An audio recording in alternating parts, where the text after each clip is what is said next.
नमस्कार दोस्तों, स्वागत है आपका हमारे चैनल पर। आज हम बात करने वाले हैं दुनिया के सबसे हॉट और खतरनाक मुद्दे की, हॉर्मुज़ स्ट्रेट क्राइसिस। कल्पना कीजिए, दुनिया का 20 से 27% तेल इसी 21 मील चौड़े पानी के रास्ते से गुजरता है। एक छोटा सा स्ट्रेट, लेकिन पूरी दुनिया की अर्थव्यवस्था का दिल। और अब इसमें अमेरिका ने अकेले नाकेबंदी लगा दी है। यूके, जापान, फ्रांस, जर्मनी और अमेरिका के सभी देशों ने अपने हाथ वापस खींच लिए हैं। कोई भी अमेरिका को सपोर्ट करने के लिए तैयार नहीं है। नाटो के सहयोगी भी कह रहे हैं, हम इस ब्लॉकेड में नहीं पड़ेंगे। लेकिन ट्रंप साहब ने आदेश दे दिया है, इफेक्टिव इमीडिएटली। हॉर्मुज़ स्ट्रेट में कोई भी जहाज ईरान को टोल दे तो उसे पकड़ लो। तेल की कीमतें $110 प्रति बैरल के पार पहुंच गई हैं। दुनिया भर में पेट्रोल डीजल महंगा हो चुका है। ईरान कह रहा है कि ये स्ट्रेट सबका है, किसी के बाप का नहीं। और बीच में उसने भारत की जबरदस्त तारीफ की है और कहा है कि भारत हमारा सच्चा दोस्त है। दोस्तों, जैसा कि हम सब लोग जानते हैं कि पाकिस्तान में इस्लामाबाद में बातचीत हुई थी, लेकिन उसे कुछ दाल नहीं गली। अब सबकी नजर भारत पर है। क्या भारत अपना तीर चलेगा? क्या ट्रंप ईरान से जबरन लड़ाई करवाना चाहता है? सब कुछ बताएंगे आपको डिटेल में आगे। लेकिन दोस्तों, आगे बढ़ने से पहले कमेंट बॉक्स में भारत माता की जय और वंदे मातरम जरूर लिखें। तो दोस्तों, सबसे पहले ये समझ लेना जरूरी है कि हॉर्मुज़ स्ट्रेट आखिर है क्या और ये क्यों इतना महत्वपूर्ण है। देखिए, हॉर्मुज़ स्ट्रेट ओमान और ईरान के बीच का वो संकरा रास्ता है जो फारस की खाड़ी को अरब सागर से जोड़ता है। इसकी लंबाई सिर्फ 21 मील यानी कि 33 किलोमीटर के करीब है। लेकिन अगर ये ब्लॉक हुआ तो इसका असर बहुत भयानक और पूरी दुनिया पर पड़ता है। पिछले कुछ हफ्तों में युद्ध की वजह से पहले ही शिपिंग कम हो गई थी यहाँ से। अब ट्रंप की नाकेबंदी ने आग में घी डाल दिया है। मजेदार बात यह है कि ईरान कहता है ये हमारा बैकयार्ड है, लेकिन अंतर्राष्ट्रीय कानून के मुताबिक ये स्ट्रेट सबके लिए खुला होना चाहिए। ईरान ने हाल ही में कुछ जहाजों से टोल मांगना शुरू कर दिया था, जिसे ट्रंप एक्सटॉर्शन बता रहे हैं। अब आते हैं असली ड्रामा पर। कुछ हफ्ते पहले दोस्तों, यूएस और इजराइल के साथ ईरान में तनाव बढ़ा, युद्ध छिड़ा, सीज फायर हुआ, लेकिन वो भी सिर्फ 2 हफ्ते का।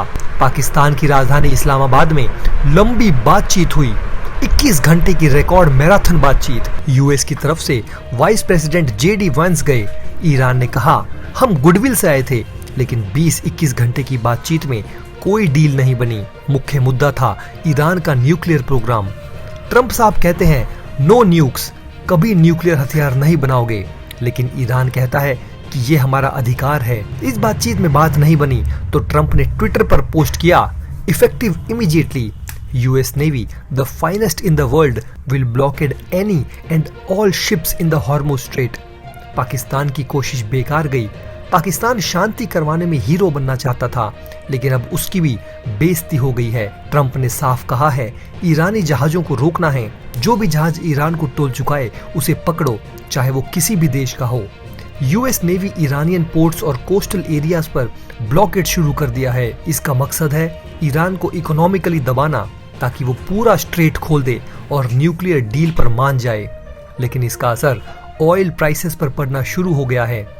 ब्रेंट क्रूड 101 से $103 प्रति बैरल पहुंच गया है। WTI 99 से $104 के आसपास। इसमें करीब 8% का उछाल आया एक दिन में। दुनिया भर में पेट्रोल, डीजल और LPG महंगा हो चुका है। स्टॉक मार्केट्स गिरे, इन्वेस्टर्स के लाखों करोड़ों रुपए गए। ट्रंप ने चेतावनी दी कि ईरानी वॉरशिप्स अगर हमारे पास आए तो किल कर देंगे। ईरान ने जवाब दिया, हम तैयार हैं, लेकिन ये सेल्फ मेड प्रॉब्लम है। अब दोस्तों, इसमें सबसे मजेदार पार्ट बताएं आपको। ट्रंप ने कहा था कि other countries will join soon, लेकिन इसकी रियलिटी यूके के PM कीर स्टारमर ने साफ कहा है, we are not supporting the blockade, हम वॉर में नहीं पड़ेंगे। फ्रांस, जर्मनी, नेदरलैंड्स और बाकी नाटो अलाइज ने मना कर दिया है। बोले कि ब्लॉकेड नहीं, डिप्लोमेसी से स्ट्रेट खोलेंगे। जापान पहले कोएलिशन में था, लेकिन अब बोल रहा है डायरेक्ट सपोर्ट नहीं करेंगे। सऊदी अरब यूएस से कह रहा है, ब्लॉकेड हटा लो, बातचीत करो। यानी कि दोस्तों, अमेरिका पूरी दुनिया में अलग थलग पड़ गया है। नाटो में क्रैक दिख रहा है। ट्रंप नाटो को पहले भी क्रिटिसाइज करते थे, लेकिन अब और भी आग बबूला हो चुका है ट्रंप। इसी बीच दोस्तों, एक Chinese linked US sanctioned tanker blockade को टेस्ट करते हुए स्ट्रेट पार कर गया। यूएस ने उसे नहीं रोका। चीन ने कहा ब्लॉकेड इंटरनेशनल इंटरेस्ट के खिलाफ है। और अब दोस्तों भारत का टर्न।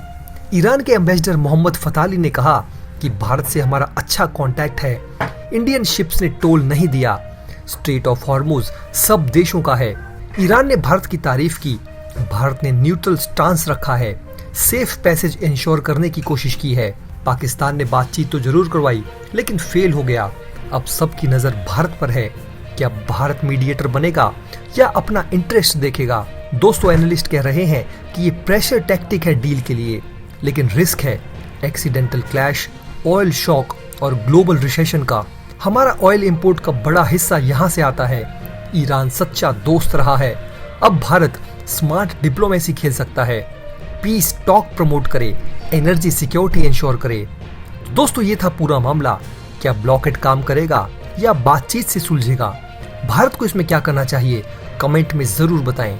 आप क्या सोचते हैं? मिलते हैं दोस्तों अगले वीडियो में। जय हिंद। दोस्तों अगर आप हमारे काम को पसंद करते हैं और हमारी खबरें आपको पसंद आती है तो हमारे इस चैनल को सब्सक्राइब किए बिना बिल्कुल भी मत जाइएगा। हमारे इस उभरते हुए चैनल को सपोर्ट कीजिए और आपका एक एक सब्सक्राइब हमारे लिए बहुत मायने रखता है।